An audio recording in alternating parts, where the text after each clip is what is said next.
नमस्कार दोस्तों।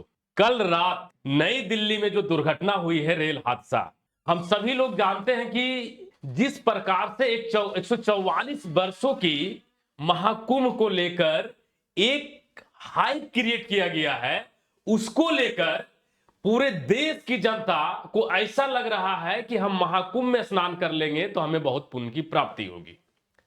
लेकिन जरा सोचिए कि आप एक महानगर में हैं और नई दिल्ली जैसे महानगर में है और लोग सप्ताह के 6 दिनों तक काम करते हैं और शनिवार को उनको लगता है कि प्रयागराज जाकर हम स्नान कर लेंगे और स्नान करने के बाद हमें सारा जो है पुण्य की प्राप्ति होगी। यहां तक तो सही है, लेकिन क्या उस पुण्य की प्राप्ति के चक्कर में आपकी जो जाने जा रही है, क्या उससे ज्यादा बड़ी कीमत है?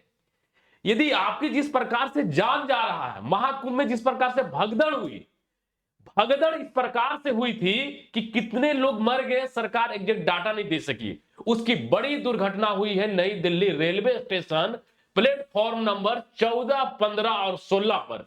हम बताएंगे कि किस प्रकार से ट्रेन दुर्घटना हुई एक एक करके। लेकिन जरा सोचिए, एक इसी में से एक महिला है, वो कह रही है कि भैया हमारी जो है, कल हम रेल पकड़ने के लिए जा रहे थे, हमको प्रयागराज जाना था, उसी दौरान मौत हो जाती है। और कहती है कि देवरानी की मौत हो गई, देवर भी घायल है। ये नई दिल्ली रेलवे स्टेशन पे एक चश्मदीद नहीं, कितने चश्मदीद इस प्रकार की बातें बोल रही हैं। अब किस प्रकार से भगदड़ हुआ, जरा चीजों को आपको मैं समझाता हूं। जरा आइए हम तस्वीर से समझाते हैं आपको कि इस तस्वीर में है क्या।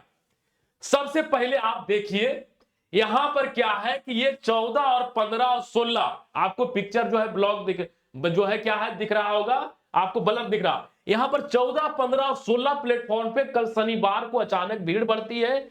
इसी दौरान कहा जाता है कि गवर्नमेंट मतलब रेलवे ने अनाउंस किया कि कुछ जो स्पेशल ट्रेनें हैं रद्द की जाती है। इसी समय भुवनेश्वर राजधानी से लेकर और जो है शिव गंगा एक्सप्रेस सभी लोग थी, लेकिन उनके यात्री भी यहां पर आ गई और ट्रेनें रद्द होने के चक्कर में लोगों ने आपाधापी और भगदड़ मचाना शुरू किया।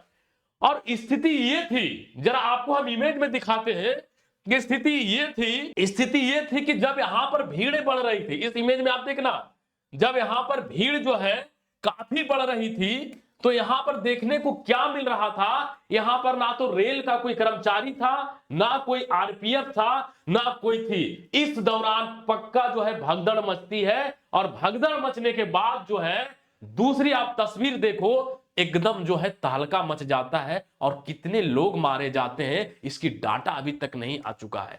अब आप कह सकते हो कि भैया इसके लिए जिम्मेदार है कौन? क्या हमारी जान की कीमत एक पुण्य आत्मा लगाने से हो सकता है?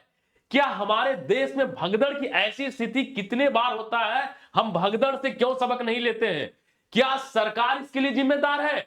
आप बोलोगे कहीं नहीं, लेकिन हां भैया सरकार जिम्मेदार है। सरकार के साथ साथ रेल प्रशासन जिम्मेदार है।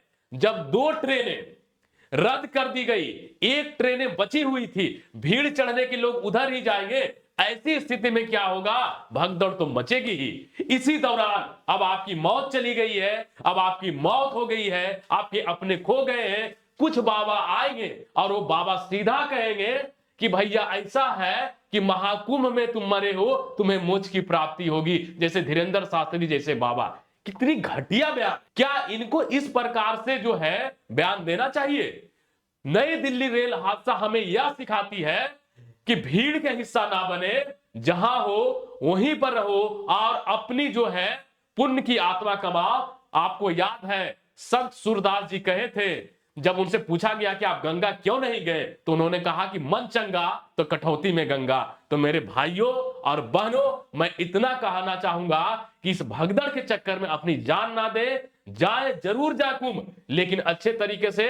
हर एक कुंभ 144 वर्षों की होता है, कोई भी कुंभ 12 वर्षों की नहीं होता है जो बाबा बोल रहे हैं। ये एक हाइप क्रिएट किया गया है। इस हाइप के चक्कर में मत रहो, इस भगदड़ के चक्कर में मत रहो, नहीं तो आपकी जान जा सकती है। तो ये कारण थी रेल हादसा का। चलिए आज के लिए इतना ही, बाकी हम लंबे वीडियो एक बार फिर से लेकर आएंगे।